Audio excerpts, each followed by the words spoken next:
د فاتحه مبارکه سوره چې د قران عظیم شان لومړی سوره ده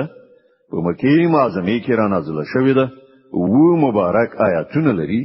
تلاوت او پښتو ترجمه یې له لومړي آیت څخه اوري اعوذ بالله من الشیطان الرجیم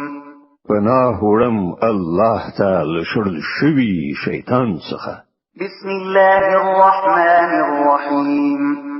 د الله په نوم چې ډیر زیات مهربان پوره رحم لرونکی دی الحمد لله رب العالمین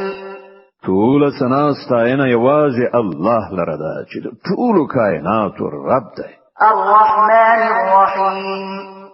ډیر زیات مهربان پوره رحم لرونکی دی مالک یوم الدین د جزا د ورځې مالک دی إياك نعبد وإياك نستعين اهدنا الصراط المستقيم صراط الذين أنعمت عليهم غير المغضوب عليهم ولا الضالين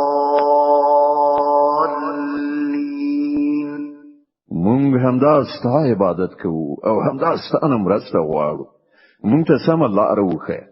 د هغو کسانو لار چې تا پرې پیرزوینه کړې ده چې غوسه پرې نه ده شوې او بېلارې شوي نه دي